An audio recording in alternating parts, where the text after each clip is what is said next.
பத்திரிகையாளர் திரு ஐயநாதன் இணைந்திருக்கார். திரு ஐயநாதன், பெண்கள் பாதுகாப்பு தொடர்பான வலியுறுத்தல், அப்புறம் ஃபெஞ்சல் புயலுக்கான நிவாரண நிதி அப்படின்ற ஒரு வலியுறுத்தல் மத்திய அரசுக்கு ஒன்று மாநில அரசுக்கு ஒன்று அப்படின்றதாக அவருடைய வலியுறுத்தல் இருக்கா? உங்களுடைய பார்வை என்னது?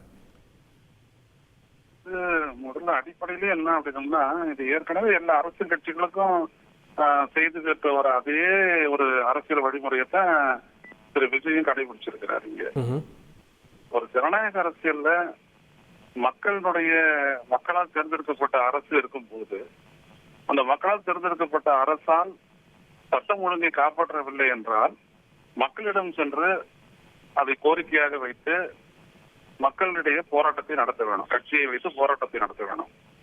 இப்ப அதிமுக இன்னைக்கு செஞ்சிருக்க அந்த மாதிரி மக்களிடையே தான் அந்த பிரச்சனையை கலத்தி ஆட்சியாளர்களுக்கு ஒரு அழுத்தத்தை கொடுக்கணும். ஆளுநரை போய் சந்திப்பதில் என்ன இருக்கு? ஆளுநர் என்ன அதிகார மையம், அவ்வளவுதானே. அவர் என்ன செய்ய போறாரு? அதே மாதிரி ஒன்றிய அரசுக்கு அதே அந்த ஆர்ப்பாட்டத்தின் மூலமாக ஒன்றிய அரசுக்கு அந்த அழுத்தத்தை கொடுக்க முடியாதா? அந்த கோரிக்கையை விடுக்க முடியாதா? எனவே இவர்கள் எல்லாருமே என்ன பண்றாங்க, ஏற்கனவே அந்த பீட் அண்ட் ட்ராக் அப்படின்னு சொல்லுவாங்க, அந்த மாதிரி ஏற்கனவே போன பாதையில தான் இவங்களும் போறாங்க. அதைத்தான் திமுக உள்ளிட்ட கட்சிகள் கூட விமர்சித்தாங்க. இது ஒரு நாடக அரசியல் மாதிரி இருக்கு, நீங்க தீர்வு வேணா போராட்டமோ அதெல்லாம் இருக்கலாம், ஆளுநர்கிட்ட மனு கொடுத்து என்ன ஆக போகுது அப்படின்னு கேட்டிருந்தாங்க. அதை தான் விஜய் பண்றாரோ? என்ன திமுகவே அதை பண்ணிருக்க, திமுகவே அதிமுக ஆட்சியில் இருந்த வரைக்கும் பண்ணிருக்கு. நான் அதான் சொல்ல வரேன், பீட் அண்ட் ட்ராக். இவங்க எல்லாருமே ஒரே நேரத்துல ஆளுநர் பதவி வேணாம்னு சொல்றாங்க, அதே நேரத்துல ஆளுநருக்கு ஒரு முக்கியத்துவம் கொடுத்து இவர்கிட்டயே கொடுக்குறாங்க. ஏன் ஒன்றிய அரசுக்கு நேரடியா அந்த கோரிக்கையை விடுத்து அவங்க எடுத்துக்க மாட்டாங்களா? இல்ல அது மக்களுடைய பலத்தை வைத்து எதை சாதிக்க முடியுமா, இல்ல ஆளுநருடைய அதிகாரத்தை வைத்து ஒன்றை சாதிக்க முடியுமா? ஒரு தலைவருக்கு இதை பற்றிய தெளிவு வேணும் இல்லையா? இப்ப தாவேக்காவே போராட்டத்தை நடத்தியிருந்தா அது வேற மாதிரி அரசியல், ஆளுநர் சந்தித்திருப்பது சாதாரண அரசியல்னு பாக்குறீங்களா?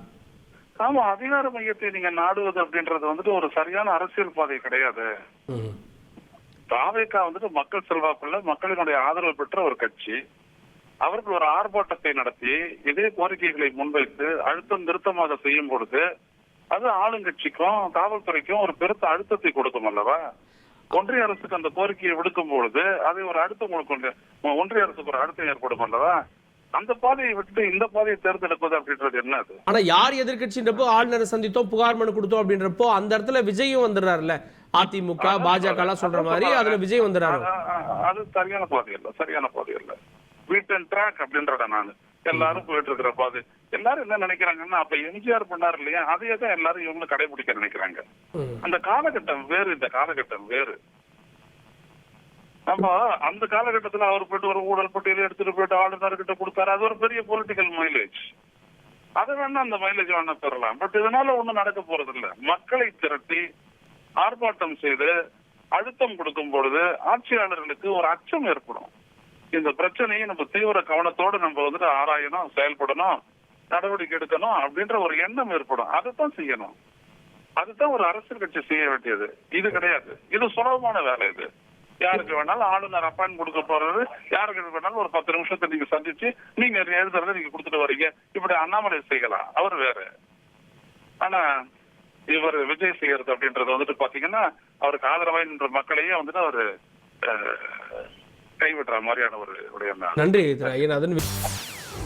செய்திகளை உடனுக்குடன் தெரிந்து கொள்ள உடனே சப்ஸ்கிரைப் பண்ணுங்க.